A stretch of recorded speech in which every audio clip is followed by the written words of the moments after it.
And good morning, everybody, and welcome to the PhillyBurbs.com video report after Game 6 of the 2009 World Series, the last game of the World Series. I'm Kevin Cooney, along with Mike Sielski. Joining us a special guest. We've been promising a special guest all series. And this is all you got. And Leslie Gudel from Comcast SportsNet was good enough to help us out.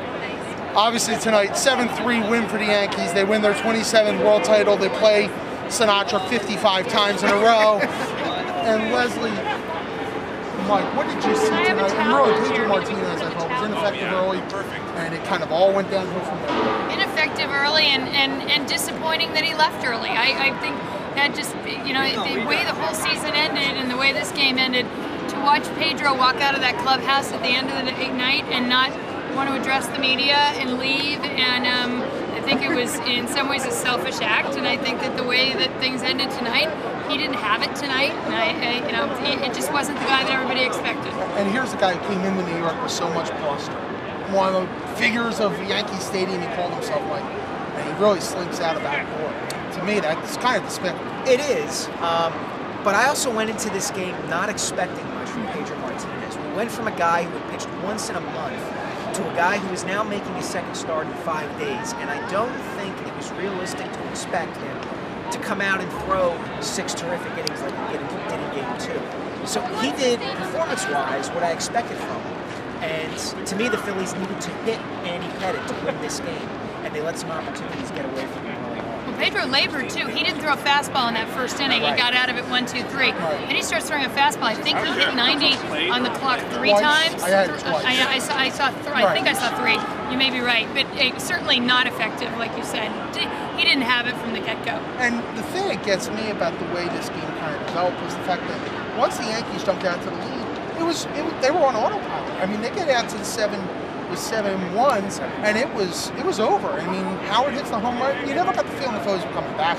You didn't really, but yet they still, like I said, they still had opportunities. For all the talk that coming about their pitching and who's going to go after Martinez and how's Charlie going to juggle the staff and all that, this came down to they needed to put up an 8 spot again tonight, and it's an unfair expectation in a way. But with all the talk about Andy Pettitte pitching on 3 days rest, you needed Pedro Feliz to drive in that second inning run. You needed him to get a hit in first and second and 2 outs in the fourth after it was 4-1 Yankees. You needed Chase Utley to do something with first and second 2 outs in a 7-3 game when one swing can make it a 7-6 game. It's an unfair expectation, but that was the pattern throughout the series. The 4 games that the Yankees won in this series, they were 11 for 31 with runners in scoring position. The Phillies were 4 for 28.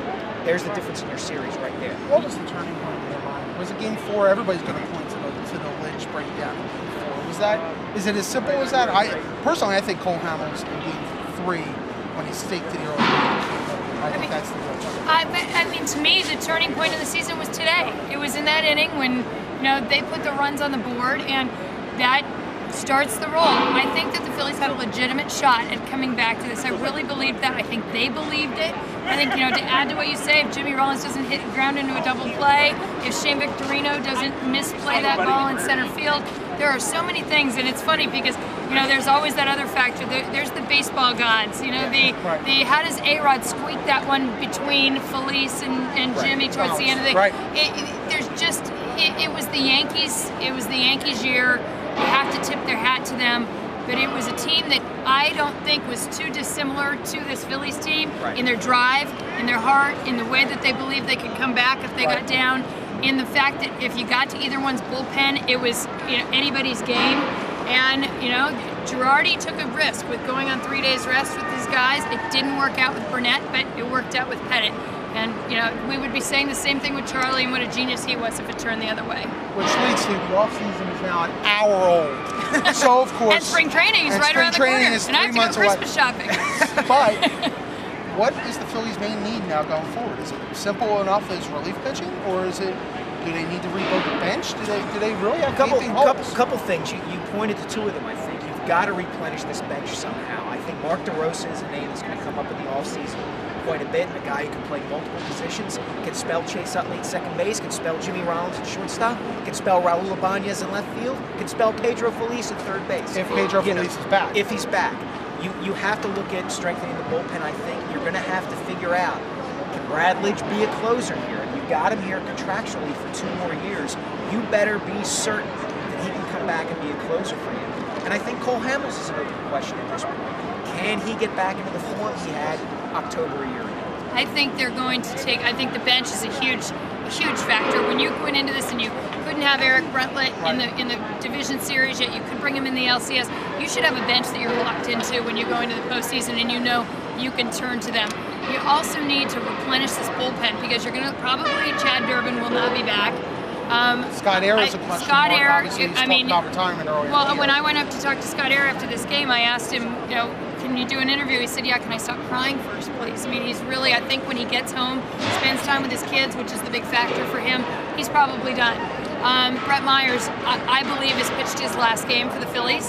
So I think it's pretty simple. You look at all of that, and I think that replenishing this bullpen, and that is so much harder to do, but I know Ruben Amaro Jr. believes very firmly in the fact that a good bullpen will get you everywhere. Last year's bullpen had the best bullpen ERA since the mid-70s for the Phillies, and there's a reason why, and there's a reason they won it all because of that, I believe. And despite what everybody thinks after $3.6 million, there are salary limitations with this club, and they're pushing up against it because salaries kick in on Upman and Howard and Hamels, and they're not going to be able to just go out and freely spend and go get a big name free agent. Although the free agents, I don't think this year are really that terrific, to be honest.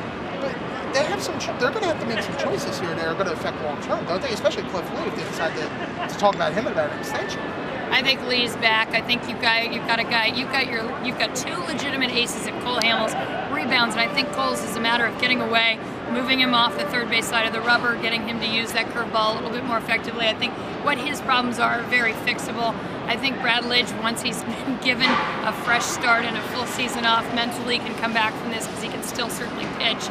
I think that they've shown in the past that they can get guys like Greg Dobbs, like Jason Worth for cheap at the time, and they can fill the holes. That's what good teams do. The Yankees have done it. Every team that wins has those players. It's finding the right role players, and I think with Phil's scouting staff,